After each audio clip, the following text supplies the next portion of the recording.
Welcome to Srilakshmi channel. இன்றைக்கி பாசிப்பருப்பு சாம்பார் ஈஸியாக வைக்கலாம். அதை எப்படி வைக்கலான்னு பார்க்கலாம். பாருங்கள். இல்லை பாசிப்பருப்பை கழுவி வச்சுருக்கேன். தண்ணி ஊற்றி அதில் முதல்ல மஞ்சள் பொடி போடுறோம். கொஞ்சம் பெருங்காயத்தூள் போடுறோம். இந்த காய்கறியெல்லாம் கட் பண்ணி வச்சுருக்கேன் பாருங்கள், அதை போடுறோம். கேரட்டு, பீன்ஸு, முருங்கைக்காய், உருளைக்கிழங்கு, கொடமிளகாய், பாதி வெங்காயத்தை போட்டுக்கலாம், பாதி தாளிக்க வச்சுக்கலாம், தக்காளி,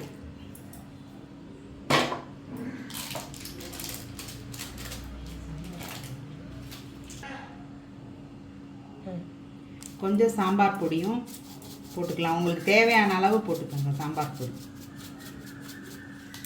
கேட்காது. சொல்லுங்கள். உப்பு வந்து அப்புறம் போட்டுக்கலாம். காய்கறி எல்லாம் வேகாது, அதனால் நான் அப்படியே இப்போ குக்கரில் வச்சுட்டு 2 விசில் விடலாம். விட்டதுக்கப்புறம் பாருங்கள். அப்புறம் கடுகு, உளுந்தம் பருப்பு எல்லாம் போட்டு தாளித்து வச்சிடலாம். நம்ம சாம்பார் ரெடியாக இருக்கும்.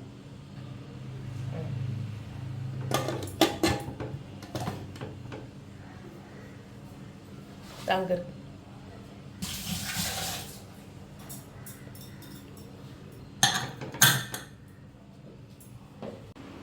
எங்கள் வீட்டு தோட்டத்துலேருந்து இந்த கருவேப்பிலையை பறித்து கொண்டு வந்து தாளிக்க வச்சுருக்கேன். இப்போ இந்த சாம்பாருக்கு புளியை வந்து தண்ணியில் போட்டு கொதிக்க வச்சுருக்கேன்.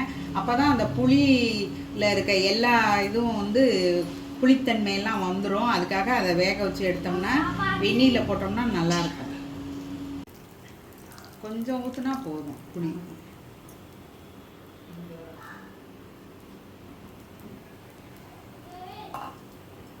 இப்போ பாருங்கள், சாம்பார் பருப்பு வேக வச்சு காயெல்லாம் ஒன்றா வெந்து எப்படி இருக்குன்னு பாருங்கள்.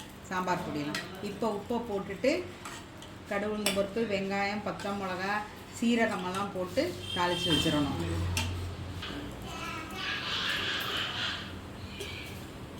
உப்பு தேவையான அளவு உங்களுக்கு தேவை எவ்வளவோ அது அளவுக்கு போட்டுக்கணும். நாங்கள்லாம் கொஞ்சம் கம்மியாக யூஸ் பண்ணுவோம், நீங்கள் வேணும்னா போட்டுக்கணும்.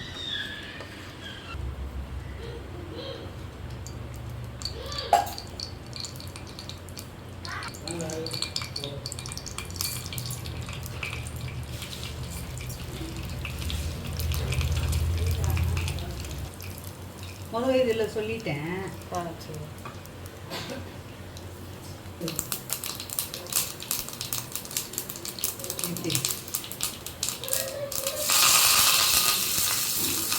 கருவேப்பிலை போட்டு வெங்காயத்தை போட்டு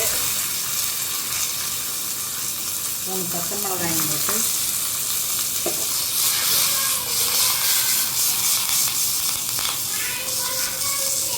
தாளிப்போம்.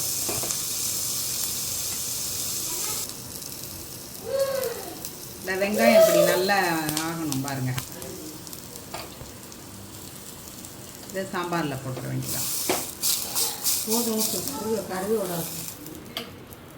அப்படியே கரண்டி எடுத்துவா. நல்லா இருக்கா கரு வாசனை.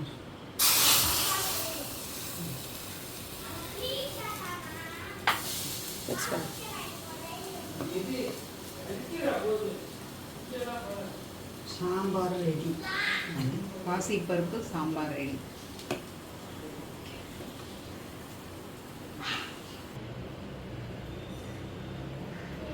பிடிச்சம்பாருங்க.